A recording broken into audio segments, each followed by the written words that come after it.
زندگی گزارنے کا طریقہ ہمارے پاس ابھی تک نہیں آیا کہ ہمیں زندگی گزارنی کیسے ہے، ہمیں زندگی کا ایک ایک لمحہ گزارنا کیسے ہے۔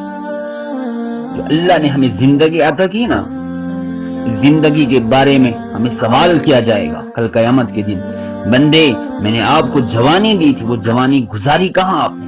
ہم کیا جواب دیں گے؟ ہم نے تو یہ جوانی زنا میں گزاری، ہم نے یہ جوانی عیاشی میں گزار دی، ہم نے یہ جوانی بدکاریوں میں گزار دی، ہم نے یہ جوانی غیبت میں گزار دی، ہم نے یہ جوانی شراب میں گزار دی، شراب پینے میں گزار دی، تو ہم کیا جواب دیں گے اللہ تبارک و تعالیٰ کو؟ بھائیو، ایک دوسرے کے محافظ بنو، آئینے کی طرح اپنی زندگی گزارو۔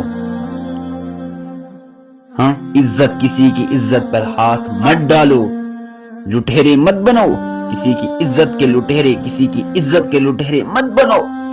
یاد رکھنا اس کا بدلہ ہم سے لیا جائے گا، ہم سے یہ بدلہ لیا جائے گا۔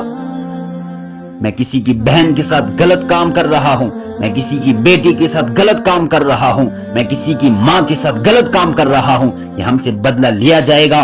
وَلَا تَقْرَبُوا الزِّنَا، زنا ایک قرض ہے جو آپ کو چکانا پڑے گا۔ آپ کسی کی بیٹی کے ساتھ زنا کر رہے ہیں تو آپ اپنی بیٹی تیار کر کے رکھیں کہ آپ کی بیٹی کے ساتھ بھی زنا ہو سکتا ہے۔ زنا یہ نہیں کہ ایک مرد اور عورت بسترے میں بیٹھ کے زنا کریں، یہ اعلیٰ مقام ہے، زنا کا یہ اعلیٰ مقام، یہ درجہ بلند ہے۔ اللہ کے رسول نے فرمایا لعن اللہ الناظر والمنظور الیہ، یہ مت سمجھنا کہ صرف عورتوں پر لعنت ہے، صرف مردوں پر لعنت ہے، والمنظور الیہ، ان خواتین پر بھی لعنت ہے جو غیر محرم مردوں کو ٹائم دے رہے ہیں۔ العینان زناہما النظر، آنکھ کا زنا ہے کسی غیر محرم کی طرف دیکھنا۔ والاذنان زناہما الاستماع، کان کا زنا ہے کسی غیر محرم کا کلام سننا۔ واللسان زناہما الکلام، اور زبان کا زنا ہے کسی غیر محرم کے ساتھ کلام کرنا۔ والید زناہا البطش، اور ہاتھ کا زنا ہے کسی غیر محرم کو شہوت کے ساتھ ہاتھ لگانا۔ والرجل زناہما الخطا، اور پیر کا زنا ہے کسی غیر محرم کی طرف چلنا، اس کی طرف ملنے جانا۔ تو ہم خود سمجھیں کہ ہم دن میں آنکھ کے ذریعے سے کتنے زنا کرتے ہیں، کان سے کتنے زنا کرتے ہیں، ہاتھ سے کتنے زنا ہم سے ہوتے ہیں، ہاں، زبان سے کتنے زنا ہم سے ہوتے ہیں۔ ہم عزت کے لٹیرے بن گئے، ہم عزت کے ڈاکے دار بن گئے۔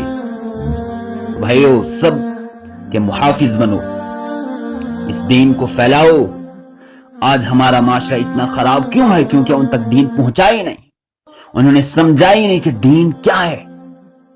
اس لیے نہیں کہ ہماری مائیں بہنیں ہاں گھر سے بھاگ کے کہیں اور چلی جائے، یہ ہو نہیں سکتا۔ پھر اگر ہم اپنی ماں بہنوں کے محافظ بنتے تو ہماری مائیں 50-60 سال کی عمر میں اپنے بچوں کو چھوڑ کے دوسرے مردوں کے ساتھ بھاگتی نہیں۔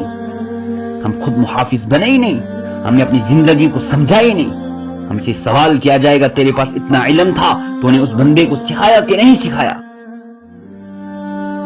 اس لیے اپنے معاشرے کے محافظ بنو، اپنے ماں بہنوں کے محافظ بنو، ان کو دین سکھاؤ کہ دین ہمیں کیا کہہ رہا ہے، ہم سے اللہ کیا چاہتا ہے، اللہ کے رسول ہم سے چاہتے کیا ہے۔ ہاں، سیدھے عزت پہ ڈاکہ ڈال رہے ہیں، کسی کی بہن کو ڈاکہ ڈال رہے ہیں عزت پہ، کسی کی ماں کو۔ تو بھائی، یہ قرض آپ کو چکانا پڑے گا، یہ قرض آپ کو چکانا پڑے گا۔ میں نے کسی کی بہن کے ساتھ زنا کیا، میری بہن کے ساتھ بھی زنا ہو سکتا ہے۔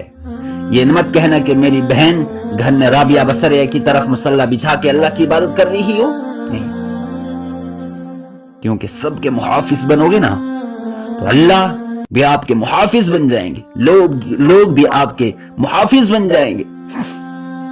اس لیے اپنے آپ کو صاف کرو، اپنی ماں بہنوں کو دین سکھاؤ، دین سمجھاؤ کہ بیٹی یہ کام مت کر، یہ غلط ہے، یہ کام کر، یہ صحیح ہے، اس کام میں مت چلی جا، یہ کر، اس میں برکت بھی ہے، اس میں جنت بھی ہے، اس میں سب کچھ ہے، اس میں بربادی ہے۔ ہماری مائیں بہنیں اگر ہم محافظ بنتے تو ہماری مائیں بہنیں ننگے سر ننگے ناچ بازاروں میں نہیں گھومتی رہتی. ہماری مائیں بہنیں کسی اور کے پیچھے نہیں بھاگتی. ہماری مائیں بہنیں کوئی غلط قدم نہیں اٹھاتی اگر ہم ان کے محافظ بنتے. تو بھائیو، اپنے ماں بہنوں کو، پورے معاشرے کو اپنا دین سکھائیں، اپنے آپ کو بھی سمجھائیں. اس لیے معاشرہ بڑا خراب ہو رہا ہے. جوان کیا اپنی جوانی کو گل کھلا رہا ہے؟ رات میں کون سے گل کھلا رہا ہے اپنی جوانی کو؟ دن کو کون سے